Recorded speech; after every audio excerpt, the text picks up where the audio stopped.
আলাইকুম, কেমন আছো বন্ধুরা? আশা করি সবাই ভালো আছে। আলহামদুলিল্লাহ আমিও খুব ভালো আছি। আর জিনা ইমরান চ্যানেল ব্লগে তোমাদের সবাইকে স্বাগত। ছোট্ট একটা ব্লগ বানাচ্ছি, যাচ্ছি এখন আমি একটু সোনার দোকান। আসলে যে অনেক দিন থেকে বলছিলাম তোমার ভাইয়াকে যে ছোটো একটা কিছু নেবো, তো সেটা নেওয়ার জন্যই আজকে যাবো। তোমার ভাইয়া বলছে একটু ছুটি আছে, তো চলো সোনার দোকানে তোমাদের দেখাচ্ছি কী নিচ্ছি। চলো বন্ধুরা, আমি সোনার দোকানে চলে এসেছি। তো সোনার দোকানে এখানে কেমন হয় তোমাদের সব কিছু দেখাচ্ছি, আর কী নিলাম সেটাও দেখাবার চেষ্টা করছি। তো নিচে নেওয়া হয়ে গেছে আমার, কেন আগে থেকে ওরা ভিডিও করতে দেয় না, আমি নেব তারপরে ভিডিও করতে দেবে। তো নিয়ে নিয়েছি এই দুখানা জিনিস। একটা তোমার ভাইয়ের জন্য গিফট নিয়েছি, আর একটা আমার জন্য নিয়েছি। তোমার ভাইকে কিন্তু প্রথমে বলি নিয়েছি তোমার ভাইয়ের জন্য কিছু নেব, তারপরে দোকানে এসে আমি নিয়েছি আমার পছন্দের মতো। তো দেখো তোমরা কেমন হয়েছে, আর একটু বলবে কিন্তু কমেন্টে কেমন হয়েছে। আর দোকানদার চা খেতে বলছিল, আমি পরে খেয়েছি, তোমার ভাইয়া খাচ্ছিল। তো এটা আমার জন্য নিলাম, আর ওই চেনটা তোমার ভাইয়ের জন্য নিলাম। তো অনেক রকম ডিজাইন দেখালো, চেনের ডিজাইন দেখালো। এই যে চেনগুলো দেখতে পাচ্ছ কত সুন্দর সুন্দর ডিজাইন, কিন্তু আমার পছন্দ একটা নিয়েছি আমার পছন্দ মতো। আর একটা আমি কানে নিয়েছি, যে কানে টানা বলে না সেটা।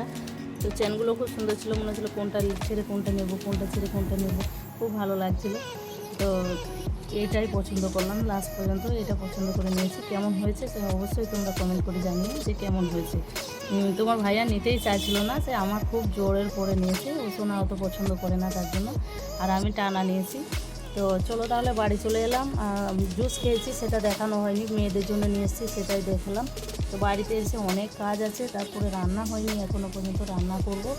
তো 1টা বাজে, এখন আমি বাড়িতে ঢুকছি তখন 1টা বাজে। তো মেয়েদের জন্য জুস নিয়ে চলে এলাম। ছোটো মেয়ে আর বড়ো মেয়ে ছিল বাড়িতে, আর মেজো মেয়ে আমার সঙ্গেই গিয়েছিলো। ছোটো মেয়েকে দিয়ে দিলাম। আমার ছোটো মেয়ে দেখছো তো একটা বড় ফরক পরে বসে আছে বাড়িতে, মোবাইল দেখছিল। তো মেয়ে টাটা দিচ্ছে তোমাদের, কিন্তু ওই দিকে দিচ্ছে টাটাটা।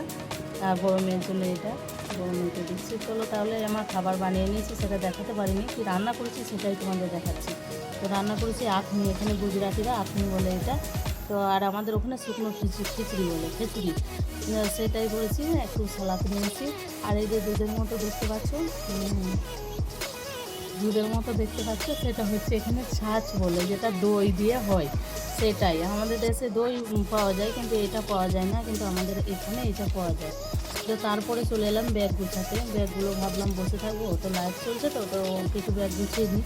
তো ব্যাগটা গুছালাম, ব্যাগটা গোছানোর পরে এদিকে কথা বলছি সবার সঙ্গে, আর ব্যাগও গুছাচ্ছি। তো গুছিয়ে নিচ্ছি আস্তে আস্তে, আর এদিকে লাইট চলছে পাশে, দেখতে পাচ্ছ কথা বলছি আর ব্যাগ গুছাচ্ছি। গুছানোর পরে যাবো, আজ রবিবার, একটু বেরোবো মেয়েদেরকে নিয়ে, চিড়িয়াখানা যাব মনে করছি। তো দেখা যাক কী কদর হয়, কতক্ষণ লাগে ব্যাগ গুছাতে। লাইট কাটবো, তারপরে ব্যাগ গুছিয়ে তারপরে যাব। একটাই ব্যাগ এখন গুছানো হবে, তারপরে এখনও 2টো ব্যাগ পড়ে আছে গুছানোর জন্য। তো দেখি কদর কী হয়, দেখা যাক।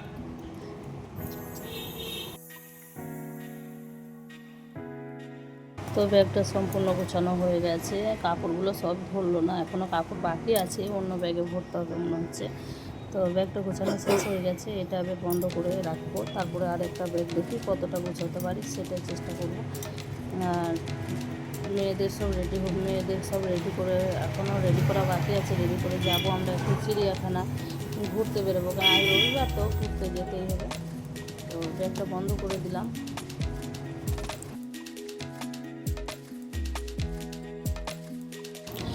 তো ব্যাগ গুছানো হয়ে গেছে, মেয়েরাও রেডি হয়ে নিচে চলে এসেছে। আমি নিচেতে চলে এসেছিলাম ব্যাগ গুছানোর জন্য। তো বড় মেয়ে আমার ব্যাগটা চেনটা বন্ধ করে দিচ্ছে, বলছে হয়ে গেছে এবার ছাড়ো। আর এই যে পেছনে এখনও 2 ব্যাগ রয়েছে, তো পরে গুছাবো। মেয়ে বলছে পরে গুছাবে, চলো এখন বেরোবো। তো আমি এই ব্লগটা এখানেই শেষ করলাম। দেখা হচ্ছে আবার পরের ব্লগে, কোথায় কোথায় ঘুরতে যাচ্ছি, কোথায় কোথায় ঘুরছি সব কিছু দেখাবো ব্লগে। পরের ব্লগে দেখার জন্য তোমরা অবশ্যই কমেন্ট করবে। ভালো থাকো, সুস্থ থাকো, অনেক অনেক দোয়া করো।